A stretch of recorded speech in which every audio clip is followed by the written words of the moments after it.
Special Containment Procedures. SCP-096 is to remain confined within a 5x5x5 meter airtight steel cube at all times. Weekly inspections for structural integrity, specifically cracks, perforations, or seal failures, are mandatory. Absolutely no surveillance systems, optical devices, or recording tools are permitted within SCP-096's containment cell. Monitoring is restricted to pre-installed pressure sensors and laser trip systems designed to confirm presence and movement. Any reproduction of SCP-096's likeness, including photographs, video, or unauthorized sketches, is strictly prohibited. Only O5 authorization grants exemption. Description: SCP-096 is a humanoid entity, standing approximately 2.38 meters in height, displaying malnourished proportions. Its arms extend 1.5 meters each, grossly disproportionate to body size. Subject exhibits depigmented skin, absent of body hair, and ocular structures completely devoid of pigmentation. It remains unknown whether SCP-096 is blind. However, behavioral analysis indicates an awareness far beyond human sensory capacity. The jaw structure is anomalously capable of opening 4 times beyond average human norms. The remainder of facial structure is unremarkable in skeletal definition, save for the effect its face has upon human observers. SCP-096 is generally docile, spending extended intervals pacing against the eastern containment wall, yet becomes violently reactive upon any instance of facial recognition by an observer. Exposure occurs through direct view, photographs, or recorded video. Medium is irrelevant. Upon exposure, SCP-096 immediately enters extreme psychological distress, covering its face, screaming, and babbling incoherently. Within 1 to 2 minutes of recognition, the subject will locate the observer, hereafter referred to as SCP-096-1, with precision unimpeded by barriers, geography, or distance. No known containment measures, materials, or armaments can halt SCP-096 once engaged in pursuit. Documentation confirms variable pursuit speeds, ranging from 35 km/h.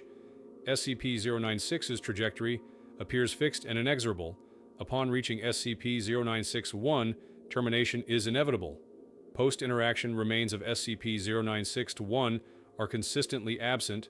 100% disappearance rates have been logged. SCP-096 then regains composure, returning to docility, and attempts to migrate toward an unconfirmed origin point, data redacted.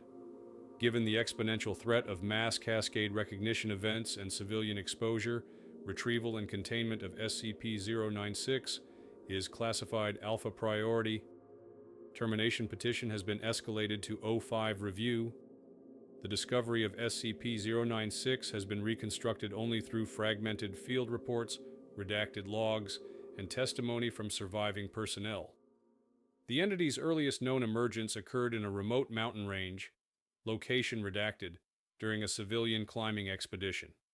Records obtained through embedded Foundation assets within local emergency services indicate that a distress call was placed by an unidentified alpinist reporting the sudden disappearance of his team. The caller's voice, recorded in fragments, included incoherent references to a pale figure, followed by the unmistakable sound of prolonged screaming before transmission ceased. Civilian rescue attempts were dispatched, though responders were later recovered in a state described only as absent. Officially, the event was classified as an avalanche accident, though no geological disturbances were recorded that day. Foundation involvement began when photographic negatives surfaced from confiscated personal effects of the deceased climbers. Several frames displayed blurred, stretched humanoid proportions in the background. Though resolution was poor, one archivist inadvertently focused on a faint outline resembling a human face. He was discovered later that night, having attempted to claw through the concrete walls of his own residence before disappearing entirely. This triggered emergency containment protocols, and designation SCP-096 was formally assigned. The first recovery team, Zulu 9A, was deployed under the assumption that the anomaly was a hostile humanoid of limited range. The assignment order used standard bag and tag language, with minimal intelligence briefings provided. According to later interviews, the team was unaware of the absolute prohibition on visual contact. At approximately 0600 hours, thermal drones confirmed a heat signature in an ice ravine, unmoving despite recorded temperatures of DGC. Subject appeared naked, kneeling in snow, exhibiting no signs of hypothermia. Approach was attempted using environmental camouflage and non-optical direction systems. Corporal of Zulu 9A was first to approach with a containment shroud. At that moment, SCP-096 shifted orientation, inadvertently revealing portions of its face to the squad. Survivors described the onset of incoherent wailing almost immediately, a sound too human to be animal, too distorted to be human. What followed was later reconstructed from black box helicopter recordings. The sounds of rifle fire, panicked orders, and metallic impacts against armor plating, all overridden by the entity's screaming. The surviving squad leader, later debriefed under interview 096-1, confirmed that only those who saw its face were targeted. The commander himself, turning away at the critical moment to receive a radio call, was spared. His report confirms that firearms, explosives, and heavy ordnance inflicted no appreciable damage, even as SCP-096 tore through his squad with alarming efficiency. The Foundation classified the recovery operation as both catastrophic and invaluable, as it established the first consistent behavioral pattern, recognition of the face trigger's inescapable pursuit, and termination of the observer. Civilian exposure following this incident was suppressed through falsified reports of a helicopter crash during an unregistered Arctic training exercise. Corpses of the squad were never recovered. All civilian records from the expedition were seized, families compensated with fabricated insurance payouts, and local authorities silenced through the standard Disinformation Protocol 12. The site itself was declared unstable and sealed. Following this failure, a new recovery unit, Zulu 9B, was dispatched with revised orders: avoid direct visual contact at all costs. Personnel were equipped with opaque visors, sensor-based tracking units, and non-visual navigation gear. By sheer coincidence or providence, Zulu 9B succeeded in deploying a containment bag over SCP-096's head after its earlier agitation phase subsided. At this point, the subject became passive, lowering itself into a seated position, allowing transport to proceed. The origin point of SCP-096 remains unresolved. Geological surveys of the mountain region revealed no evidence of habitation or artificial concealment. Reports from local folklore speak of a white shadow, said to stalk climbers who defiled the mountain peaks, though these legends were dismissed as regional superstition. The disappearance rate in the area had been statistically higher than average, yet went unexamined until the Foundation incident. Whether SCP-096 had been dormant in this environment for centuries, or whether it had migrated there from elsewhere, remains speculation locked behind layers of redaction. The final note in the discovery file is brief, handwritten, and unsigned. We did not find it. It allowed us to find it. The initial investigations into SCP-096, following its containment, were marked by confusion, contradictions, and the loss of multiple research teams who underestimated the depth of the anomaly's behavioral triggers. Early containment reports suggest that, despite strict orders, several junior researchers attempted indirect observation, assuming that digital alteration or filtered optics would shield them from the effects. The first such attempt resulted in 3 fatalities, the researchers having viewed SCP-096's face on a corrupted frame captured from thermal imaging.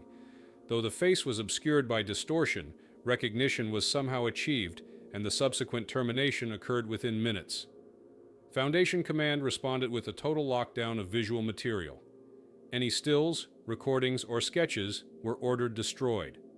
Archival evidence was stripped, and access was narrowed only to encrypted files requiring dual O5 clearance.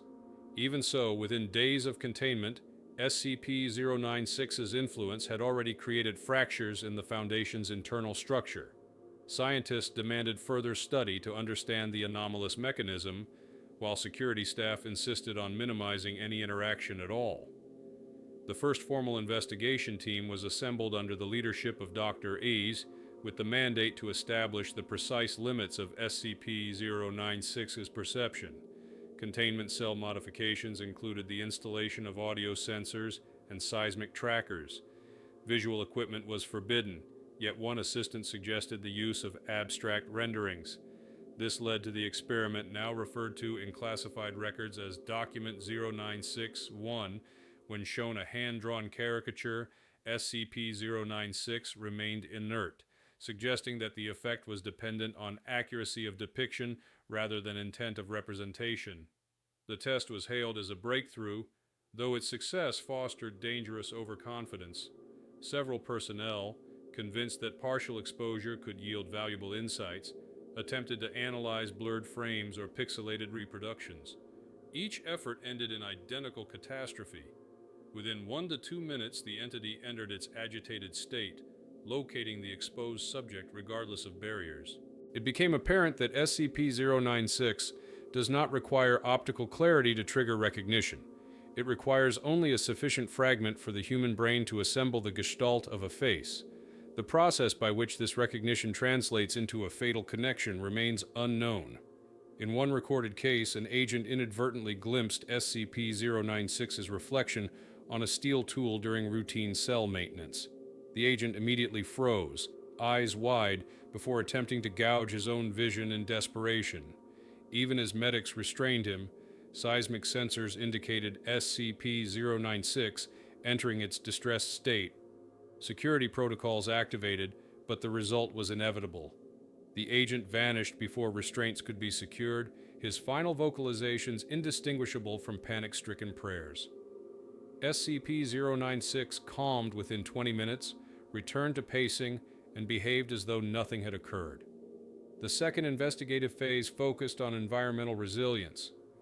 SCP-096 was exposed, under strict non-visual procedures, to extreme temperatures, chemical agents, and atmospheric manipulations. It displayed no discernible reaction. In DGC environments, its body temperature remained constant. Corrosive exposure produced superficial burns that healed within hours. Complete vacuum exposure revealed no respiratory requirements. Medical probes suggested absent or redundant internal organs, though any attempt to obtain samples was compromised by containment breach risks. The Foundation's third phase attempted to determine range. By controlled accident, an observer stationed hundreds of kilometers away triggered exposure from an archived image that had escaped destruction. Within minutes, seismic data indicated SCP-096 breaking containment and traversing landscape at impossible speed. Barriers collapsed, checkpoints were bypassed, and the observer was eliminated in his secure post without resistance. The subject returned to containment voluntarily within days, covered in particulate consistent with terrain between the site and the target. This event firmly established that distance has no mitigating effect on SCP-096's response. By this stage, debate within the Foundation had turned severe. Certain researchers argued for absolute termination, citing the exponential risk of civilian recognition and potential global chain reactions. Others insisted on restraint, emphasizing the scientific value and the possibility of discovering an exploitable weakness. Interviews with survivors from retrieval teams emphasized the futility of resistance. One captain testified that even when SCP-096 was reduced by heavy weaponry to a state resembling structural collapse, it continued its pursuit unimpeded. At the end of the early investigation period, SCP-096's reputation within the Foundation had shifted. It was no longer seen as merely an unusual humanoid entity, but rather as an unstoppable executioner, bound by a singular anomalous rule of recognition. The Foundation's greatest weapon, knowledge, had become its greatest vulnerability. For the more that was understood about SCP-096, the more personnel were lost to it. From that point onward, research moved underground, restricted to only the highest clearance levels, sealed by black orders that limited even discussion of its existence. yet fragments remain in declassified notebooks and burned-out terminals. Hurried sketches, incoherent transcripts, and broken recordings of screaming that refuse to degrade with time. They form a mosaic of confusion, an incomplete picture that no one dares to assemble for fear of repeating the same mistakes. SCP-096 had taught the Foundation its first and most dangerous lesson. Sometimes observation is not knowledge, but a death sentence. SCP-096's detailed description file was assembled only after repeated losses and the establishment of containment conditions so restrictive that most analysts worked without ever witnessing the subject directly. Physical attributes, dimensions, and behavioral patterns were reconstructed through tactile measurements, blind instrumentation, and audio-based observation. The result is an incomplete portrait that speaks more to absence and anomaly than to coherent biology. The entity stands at approximately 2.38 meters, skeletal and emaciated, with body mass estimates suggesting chronic malnutrition. Its limbs are grossly disproportionate, arms extending over 1.5 meters each, slender but deceptively strong. Skin is completely devoid of pigmentation, smooth and resistant to common abrasions, as though the outer tissue had no conventional dermal structure. Microscopic surface analysis through indirect collection tools suggested the presence of keratin-like fibers, though subsequent attempts to secure a sample failed. In every recorded case, shavings or tissue fragments decomposed within minutes, leaving behind no analyzable residue. The most remarkable anatomical feature is its facial structure. Though skeletal proportions mirror those of a human, its jaw demonstrates anomalous elasticity, opening 4 times wider than human norms. Dental analysis is impossible, as no researcher has survived direct examination. Audio records, however, confirm the snapping of its mandible into positions impossible for normal bone alignment. The eyes are entirely depigmented, pale gray to the point of transparency, yet evidence of blindness remains inconclusive. SCP-096 demonstrates awareness far beyond sensory expectation. Its ability to locate targets who view its face transcends vision, distance, and obstruction. Whether this awareness is extrasensory or a phenomenon beyond human neurology remains classified as unknown. Psychological monitoring depicts SCP-096 in 2 opposing states. In its dormant condition, it is inert, pacing containment walls, crouching in corners, or seated motionless for hours. No vocalizations are produced, and its respiration is shallow but stable. Interaction attempts, provided they avoid facial exposure, have shown no signs of aggression. Motion sensors log repetitive patterns, suggesting compulsion rather than intent. There is no evidence of sapience, language, or higher reasoning. SCP-096's behavior aligns more with instinct than cognition. The second state is catastrophic agitation triggered by recognition of its face. Witnesses describe the transformation as immediate and visceral. Within seconds, SCP-096 covers its face, emits wailing cries of distress, and escalates to uncontrolled screaming. Its movements become erratic, striking surfaces with superhuman force, often denting reinforced steel with a single blow. The transition culminates in a violent sprint toward the observer, regardless of barriers or geography. Tests confirm that reinforced alloys, explosive countermeasures, and high-yield weaponry cannot impede its advance. SCP-096 will not deviate, will not retreat, and will not stop until SCP-096-1, the observer, is eliminated. What occurs upon contact with SCP-096-1 is consistently redacted in records. Surviving logs state only that no remains are left behind. In one unverified account, a retrieval team monitoring audio from a distant incident described tearing sounds followed by abrupt silence, though no biological residue was recovered. In another, seismic monitors placed beneath a secure testing site registered violent impacts lasting less than 30 seconds, after which SCP-096 was found seated and calm, with SCP-096-1 gone entirely. The precision of its termination event suggests a mechanism beyond brute force, though what this mechanism is has never been determined. Post-event behavior is uniform. SCP-096 withdraws into itself, weeping or remaining motionless for several minutes, before resuming its docile pacing. At this stage, it demonstrates no hostility toward non-exposed personnel and will even submit to restraints. It exhibits no memory of its actions or awareness of those terminated, as though its destructive phase is a fugue state. Whether this dissociation is psychological or an intrinsic feature of its anomalous nature is unresolved.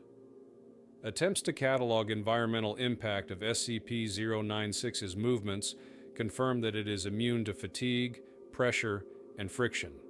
It can cross kilometers in minutes, ignore mountain ranges, and resist weaponry designed to neutralize armored vehicles. Helicopter gunships, tank cannons, and anti-tank warheads have inflicted catastrophic superficial damage without slowing its momentum. Recorded footage shows its torso shredded and partially missing, yet SCP-096 continued forward, unimpeded. Its skeleton appears indestructible, its musculature irrelevant, its existence defined solely by pursuit and execution. In Foundation classification terms, SCP-096 is a paradox. It is almost entirely harmless until perceived, and then it is unstoppable. It is the embodiment of a rule without exception, a phenomenon that punishes awareness itself.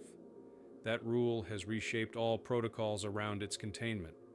Security officers speak of it not as a creature but as a curse, for to describe it too clearly, to glimpse its true outline, is to invite disappearance. The file ends with a note added by Dr. Su. SCP-096 is not an organism. It is a concept made flesh, sight weaponized against the viewer.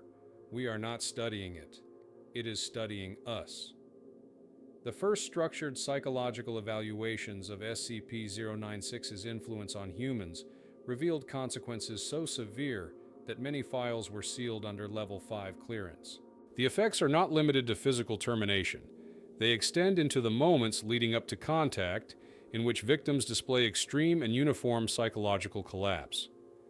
Witnesses, once exposed to SCP-096's face, report an immediate sense of dread that bypasses rational comprehension. This dread is not the ordinary terror associated with danger. It is an absolute certainty of death. Victims' vital signs spike drastically. Heart rates exceeding 200 beats per minute, uncontrolled hyperventilation, and a collapse of higher cognitive function. Several debriefings of personnel who narrowly avoided exposure provide unsettling detail. One maintenance officer, who turned away an instant before SCP-096's face became visible through a reflective surface, described hearing what he believed were phantom echoes of screaming inside his skull for days afterward. He attempted self-blinding with chemical irritants, convinced that any residual image might be stored in his subconscious and could trigger the entity at a later time. Medical staff reported that his paranoia never abated. He was eventually reassigned to a low-clearance desk position where he refused to enter any room with reflective surfaces until his termination request was granted years later. Direct victims, those designated SCP-0961, leave behind no bodies. But audio and biometric monitoring of individuals during the pursuit phase paints a consistent and horrific picture. Subjects begin by begging for help, escalating to incoherent screaming as SCP-096 closes the distance. Many attempts have been made to shield SCP-0961 behind reinforced bunkers, deep subterranean facilities, or even airborne transport. None have succeeded. Seismic sensors record impacts against reinforced barriers, followed by silence, and then the subject's absence. What happens in those final seconds is classified, but fragments of recovered recordings include grotesque tearing noises and human voices abruptly cut off mid-syllable. Psychological collateral extends beyond direct victims. Personnel forced to witness an active breach without having viewed SCP-096's face themselves report severe trauma. Testimonies describe the sound of SCP-096's screaming as inhuman but unmistakably human. a sound that implants itself into memory and resurfaces in nightmares. One guard wrote in his personal log that he could not endure the sound of crying children after the incident, as it too closely resembled the cadence of SCP-096's wailing. He took his own life 3 weeks later, his final note, a scrawled sentence. "It's still crying somewhere." Medical staff tasked with examining secondary survivors encountered unprecedented difficulties. Many refused to continue work, citing auditory hallucinations and compulsions to imagine SCP-096's face against their will. Even when denied access to any images or descriptions, some researchers dreamt vivid details of its features. Whether this phenomenon is psychological contagion or an undocumented extension of SCP-096's influence remains under debate. Files exist of researchers being forcibly removed from assignments after sketching faces in the margins of their notebooks, unable to explain where the details originated. Physiological consequences of proximity, though less studied, are equally alarming. Infrared imaging captured during breaches indicates localized drops in ambient temperature around SCP-096 during agitation, sometimes as much as 15 degrees Celsius in seconds. Subjects report a suffocating pressure, as though the air itself thickened. Foundation physicians speculated that these shifts might be byproducts of the entity's movement through space, though no consistent measurements have been obtained. One of the most disturbing cases involved a civilian inadvertently exposed to a photograph of SCP-096 recovered from an archaeological survey. The man, designated SCP-096-1, was documented by undercover Foundation assets during his final minutes. Witnesses described him abandoning his family, fleeing across open fields barefoot, sobbing and clawing at his own eyes. When SCP-096 reached him, the termination was instantaneous. His family was subsequently amnesticized, though their daughter later drew repeated images of a tall, pale man crying. This was suppressed, but the incident raised concerns that secondary psychological impressions could spread through witnesses even without direct exposure. From these observations, one conclusion became unavoidable. SCP-096 is not merely a predator that eliminates those who look at it. It imposes an existential sentence on the human mind. Recognition triggers not just pursuit, but a cascade of fear so pure and universal that it annihilates hope.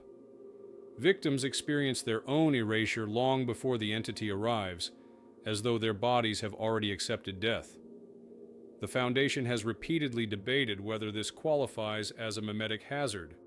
Though no consensus exists, the chilling truth is that SCP-096 destroys more than flesh. It destroys the very certainty of survival. A final note from Dr. remains redacted in most archives, but leaked fragments survive. "We are wrong to call them victims. They are executions. The anomaly does not kill. It completes a sentence we do not yet understand." The testing phase of SCP-096 quickly became synonymous with failure, as nearly every attempt to extract controlled data resulted in loss of personnel. Yet these failures are the backbone of its file, each one illuminating the absolute futility of treating the anomaly as something that could be measured through conventional scientific procedure.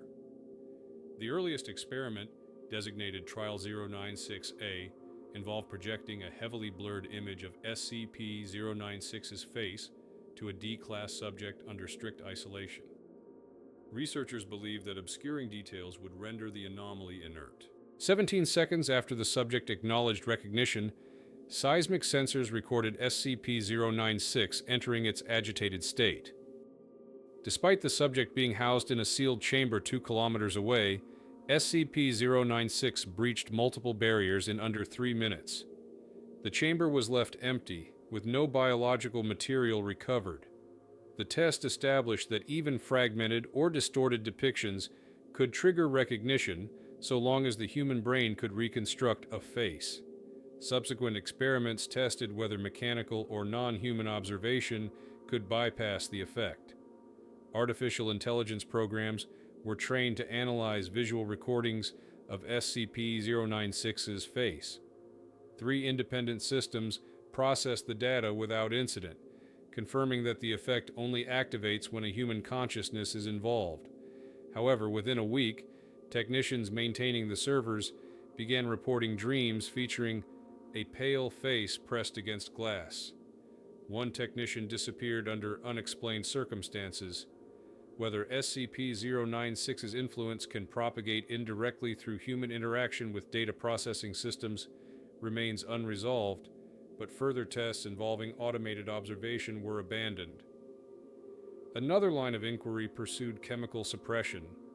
Subjects were exposed to SCP-096's face after being administered high doses of amnestics and sedatives, the theory being that memory disruption would nullify the recognition response. In every case, SCP-096 still initiated pursuit. One subject, barely conscious, could not even articulate what he had seen, but the mere flicker of recognition was sufficient. Researchers concluded that the anomaly bypasses conscious thought entirely. Recognition appears to occur at a precognitive level, rooted deeper than memory or perception, making amnestic protocols useless. In Trial 096-F, personnel attempted to terminate the entity with overwhelming force. SCP-096 was exposed to a squad of D-Class armed with flamethrowers and shaped charges in a remote desert testing range. The squad was briefed to engage the entity the moment it entered its distressed state. SCP-096 advanced through the inferno unaffected. Multiple eyewitnesses, none of whom survived, reported that its skin blackened and split under the flames, yet its movement never slowed. Even with half of its upper body destroyed by sequential detonations, SCP-096 continued until all observers were neutralized. Minutes later, infrared scans showed its body already regenerating, with skin tissue sealing seamlessly. Not all failed procedures were violent. One team, under the direction of Dr. A's, attempted to test whether SCP-096's pursuit could be delayed through obstructive environments. A subject was instructed to flee into a labyrinthine facility equipped with sealed bulkheads, rotating corridors, and multiple kill zones. SCP-096 entered within minutes and navigated the structure as though the obstacles did not exist. Bulkheads collapsed under its strikes, reinforced doors folded inward, and sensor logs recorded straight-line trajectory regardless of architecture. It never deviated, never hesitated, and terminated the subject with its usual efficiency. The implication was chilling. SCP-096 does not follow paths. It follows inevitability. One of the most notorious failures involved an experimental orbital drop. A photographic exposure was shown to a condemned subject housed aboard a high-altitude aerospace platform. Within minutes, SCP-096 breached containment on the ground and began ascending. Atmospheric recordings tracked it, accelerating at speeds no biological entity should endure. The platform went offline shortly thereafter, and debris later rained down in the Pacific. No remains were found.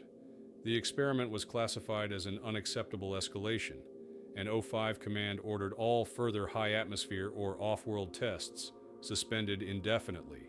Each failed procedure reinforced the same conclusion. SCP-096 is not vulnerable to human intervention.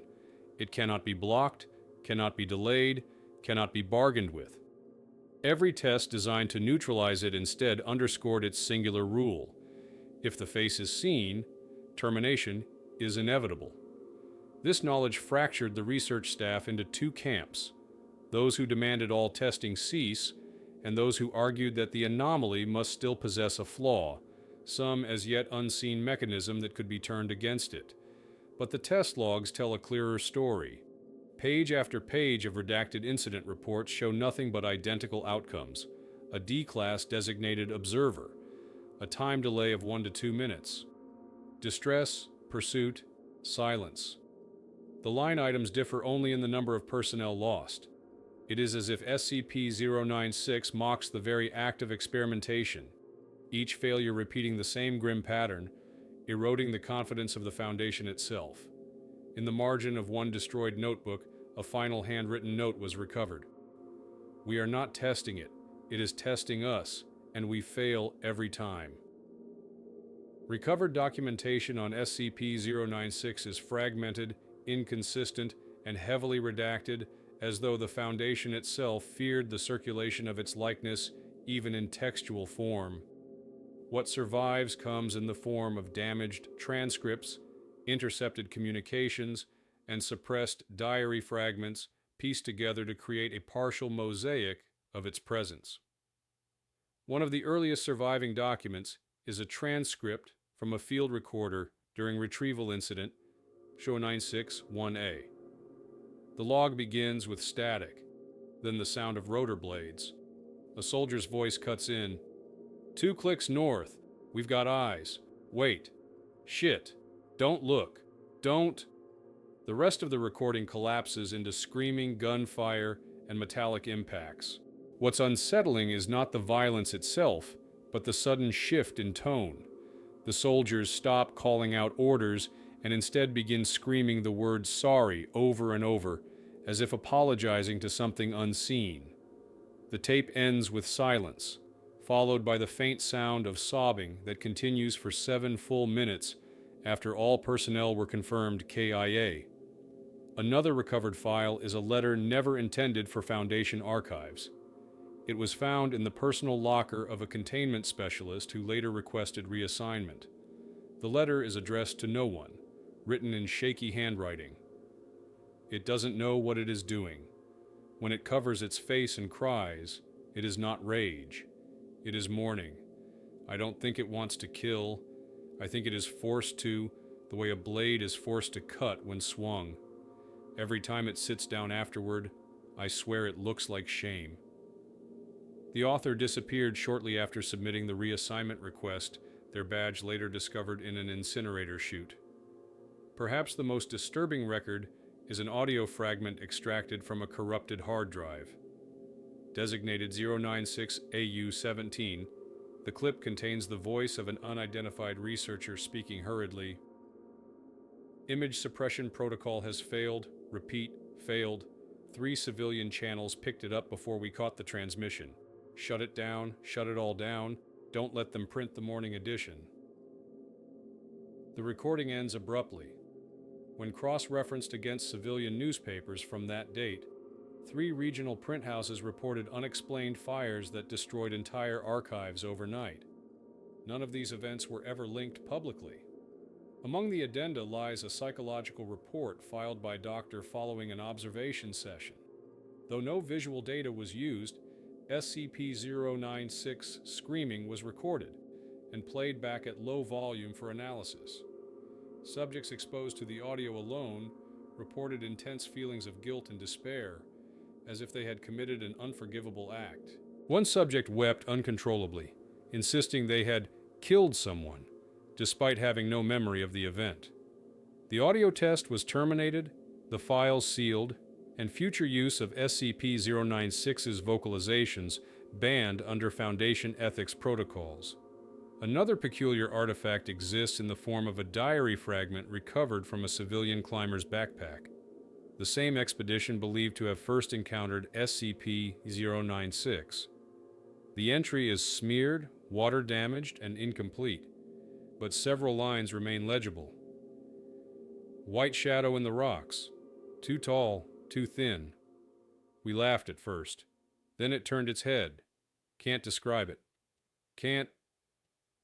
The handwriting trails off, gouging deep into the page, as if the writer's hand was seized by a violent spasm. The final addendum is a surveillance transcript labeled "Data Redacted." Though most of the dialogue is censored, one exchange between 2 senior Foundation staff is preserved. Doctor: "If it can't be stopped, then why haven't we destroyed all records?" 05. "Because the anomaly is not in the records, it is in us. If a face can be imagined, it can be seen. And if it can be seen..." The line cuts off there. Whether the missing portion was intentionally removed or lost in corruption remains unknown. What these fragments reveal is not a coherent picture, but a pattern. Every attempt to document SCP-096 leads to further contamination, further collapse of security, further cracks in the Foundation's ability to contain knowledge itself. The scattered voices of soldiers, researchers, and civilians all point toward the same truth, that even in absence, even in redaction, SCP-096 leaves an imprint. To read the files is to feel its shadow, a pale figure pressing just beyond the edge of language, waiting for a word, a sketch, or a thought to make it whole again. Internal disputes surrounding SCP-096 were inevitable. The Foundation thrives on knowledge, on understanding anomalies through rigorous observation and classification. Yet with SCP-096, knowledge itself became the enemy. The more personnel attempted to analyze its properties, the more the anomaly consumed them. Arguments erupted between departments, and entire research divisions fractured under the weight of contradictory priorities. Security officers argued for absolute minimization. No testing, no experiments, no images. Their reasoning was simple. Every attempt to study SCP-096 ended in loss. They proposed that the entity be sealed permanently, locked within its steel cube, and forgotten except by a handful of clearance holders. Research staff resisted, insisting that ignorance was not containment. Dr., one of the lead investigators, pushed aggressively for termination protocols, citing the catastrophic risk of a single uncontained photograph reaching the public domain. Others countered that destruction might trigger effects on a global scale, or even release mechanisms far worse than the current pattern of lethal pursuit. Transcripts of internal meetings reveal the depth of paranoia. One heated exchange between Doctor and Site Command is preserved in redacted form. Doctor: "We are feeding it by pretending not to know it. Every anomaly has a weakness. We found none because we don't look." Site Director: "Every time someone looked, they died. That is your data." Doctor: "Then we are already blind." Censorship grew aggressive. Entire wings of Site were purged of staff after rumors spread that sketches of SCP-096's face had circulated as contraband. One memo, classified and later leaked, shows that at least 4 junior researchers were executed under Article of Foundation Security Code, not for exposing SCP-096 to civilians, but for discussing its facial proportions too openly in internal chats. The line between observation and contamination had become so blurred that even language was considered dangerous. Whistleblowers emerged as well. A small faction of staff, calling themselves the Nullists, accused O5 Command of deliberately withholding critical information. According to intercepted communiques, they believed SCP-096 was part of a larger phenomenon, a class of anomalies tied to human perception itself. Their claim was that the Foundation was hiding evidence of connected entities and that SCP-096's behavior was a fragment of a greater system of site-based executions. Whether these claims were true or fabricated, the Nullists were quietly silenced. Several reassigned, others disappeared, their research logs overwritten. Cover-ups extended beyond the Foundation. Civilian reports of unexplained disappearances near mountain regions, urban legends of the Pale Man, and suppressed police files of families vanishing overnight all point to containment breaches that were buried under fabricated narratives. In one case, an entire train was reported missing after a passenger allegedly viewed a contraband photograph passed around as a novelty. Official records describe the event as a derailment with total casualty. Yet recovered black box audio contains screams inconsistent with impact trauma, screams that mirror SCP-096's known vocalizations. Foundation intervention erased the evidence within 48 hours. Within the Foundation itself, fear of SCP-096 reached obsessive levels. Even personnel who had never been directly exposed began displaying symptoms of paranoia. Internal reports describe staff refusing to enter rooms with mirrors, covering their monitors with opaque sheets, and filing repeated requests for transfer to other sites. Some argued that SCP-096 had already contaminated the organization, not through photographs or videos, but through the persistent idea of its existence. The thought of a face that kills when seen was itself a mimetic anchor, impossible to erase from the human imagination once introduced. At the highest levels, the question of termination became a matter of schism. O5 Command deliberated in secret, with files suggesting votes both for and against total elimination. Leaked addenda suggest that several O5s believed termination could not succeed and might even result in an uncontrolled global breach. One chilling phrase appears repeatedly in redacted notes. If it dies, it takes the witness list with it. What this meant was never explained. By the end of these disputes, the SCP-096 file was no longer a neutral document. It had become a battleground of redactions, contradictory annotations, and suppressed testimonies. Entire paragraphs are struck through with black bars, replaced by bureaucratic silence. In a sense, the cover-up became the file itself, a record not of an entity, but of the Foundation's terror of its own knowledge. The last surviving internal memo before the escalation reads, "We must accept that SCP-096 cannot be studied, it can only be survived, and survival demands ignorance." The escalation phase of SCP-096's history is recorded only through scattered incident reports, each more disastrous than the last. The most significant breach, now classified as Incident 096-1A, began with a containment error so small that at first it appeared trivial, a single unauthorized still image extracted from archival footage. No one can confirm how it escaped deletion. Some suggest it was deliberately preserved by a researcher convinced they could solve SCP-096. Others believe it was smuggled out as contraband by staff, unaware of its lethality. What is certain is that the image was uploaded to an unsecured civilian server where it was viewed by dozens of unsuspecting individuals. The Foundation's first awareness of the breach came not from internal alarms, but from a civilian emergency broadcast in which multiple 911 calls reported a man running faster than cars. Minutes later, seismic readings across several hundred kilometers aligned perfectly with SCP-096's trajectory. It was already moving at impossible speeds, transitioning seamlessly across terrain, rivers, and mountain ranges as if the world itself was nothing but an unobstructed corridor. Containment forces scrambled. Mobile Task Force Zulu 9, reinforced with armored units and experimental kinetic barriers, was dispatched to intercept. The effort was futile. Reports describe SCP-096 tearing through mechanized armor, rendering tank hulls useless as if they were fabric. One transcript from a field commander, recorded in his final moments, simply states, "We fired everything. It didn't notice. It never notices." Within 20 minutes, the civilian observers responsible for the breach were all confirmed neutralized. But by then, collateral damage had already spread uncontrollably. Urban centers along SCP-096's path reported mass panic. Witnesses described hearing a woman's voice crying from miles away, echoing across empty streets before the entity itself arrived. Entire blocks were abandoned in terror, though SCP-096 paid no attention to those who had not viewed its face.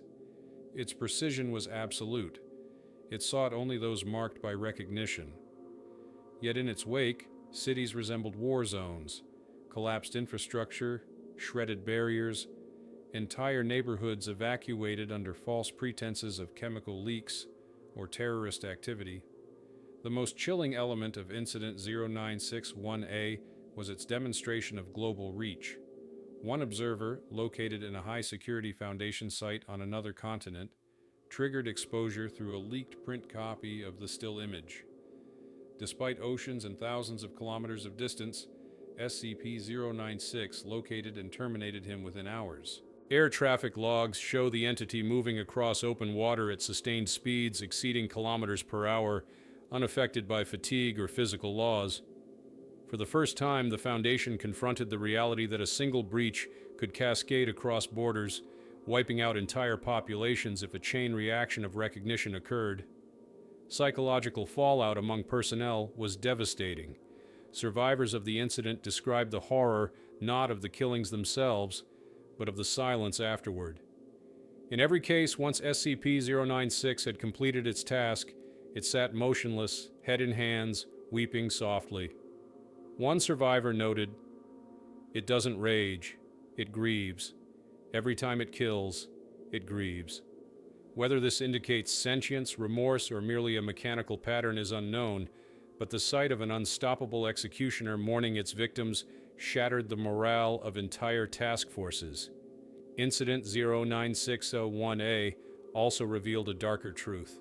Internal memos confirmed that at least one O5 council member argued the breach was engineered, either by rogue elements within the Foundation or by external groups seeking to weaponize SCP-096. The theory posits that the release of the image was not accidental, but deliberate, a stress test of SCP-096's global range.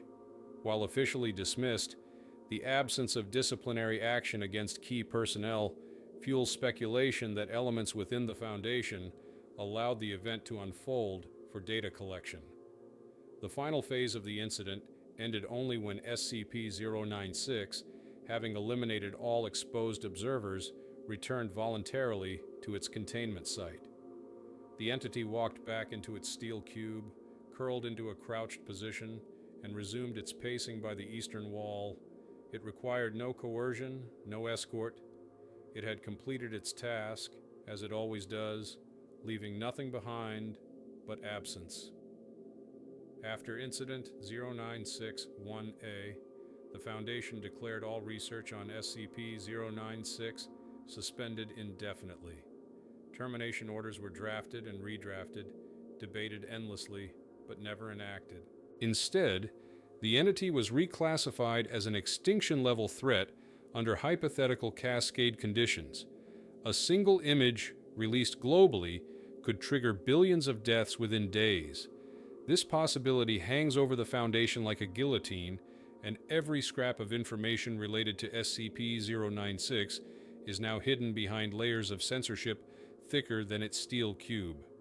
The escalation proved one thing beyond doubt: SCP-096 is not a contained anomaly.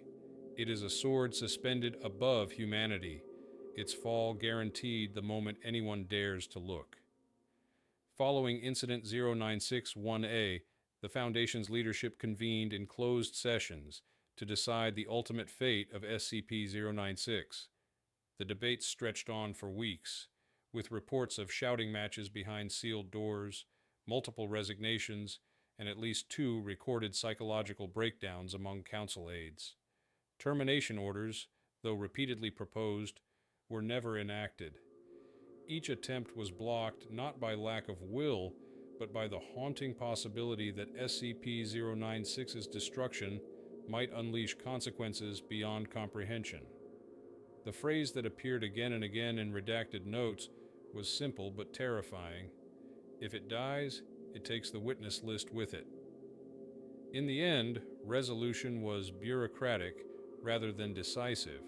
SCP-096 was reclassified under strictest secrecy, its official designation scrubbed from all but the most encrypted Foundation servers. Containment was reduced to brutal simplicity: maintain the steel cube, destroy all visual records, and suppress all discussion outside of Level 5 clearance. Staff rotation protocols were rewritten so that even those who knew of its existence would forget through deliberate reassignment and memory alteration. SCP-096 was, in effect, buried alive in the Foundation's own archives, a living secret never to be spoken of again. The long-term implications, however, remain chilling. Internal think tanks modeled scenarios in which a single photograph escaped into the global public sphere, on social media, in satellite imagery, or embedded invisibly within data caches. Every simulation ended with cascading extinction events. The projections estimated billions of deaths within days, followed by total collapse of human infrastructure. Even one surviving fragment of its image could reduce humanity to scattered, hunted remnants, pursued one by one until nothing remained. Some researchers, still unwilling to let go, attempted to classify SCP-096 within a broader framework of anomalies. Notes recovered from a purged database suggest connections to other perception-based entities, phenomena where thought itself is weaponized. If true, SCP-096 may be not an isolated aberration, but a glimpse into a larger system, one that predates humanity. But these notes are gone now, overwritten by blank directives. The Foundation has chosen ignorance, and ignorance has become its only shield. Psychological evaluations of the surviving staff paint a portrait of quiet devastation. Many describe hearing SCP-096 even when it is silent. Soft weeping, muffled sobs in empty corridors, echoes that fade when investigated. Doctors attribute these experiences to trauma, yet the reports are too consistent to dismiss. One guard stationed near the cube for years wrote in his resignation letter, "It isn't dangerous because it kills. It's dangerous because it reminds us what happens when we see too much." The final resolution file, signed by O5I, is short. Most of the text is redacted, leaving only a handful of clear lines. SCP-096 will not be terminated. It will not be studied further. It will not be discussed outside of this chamber. To remember it is to risk it. To risk it is to end everything. This file is to be sealed. This is not an object. This is not an anomaly. This is silence. And so SCP-096 remains within its airtight cube, pacing endlessly against the eastern wall, unseen and unspoken. It is not forgotten. Forgetting would be too merciful, but buried under layers of secrecy so deep that only fragments surface, whispers in the corridors of the Foundation, rumors traded in quiet tones among staff who wish they had never heard the number 96. The resolution is, in truth, no resolution at all.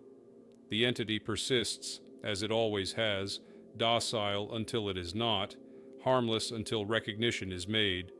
Humanity's survival rests not on strength or knowledge, but on the thin thread of ignorance. The silence of the file is not protection, it is suspension, a waiting game. Somewhere in the archives, a note still survives, unsigned and written in the margins of a destroyed dossier. We did not contain it. We only convinced ourselves not to look.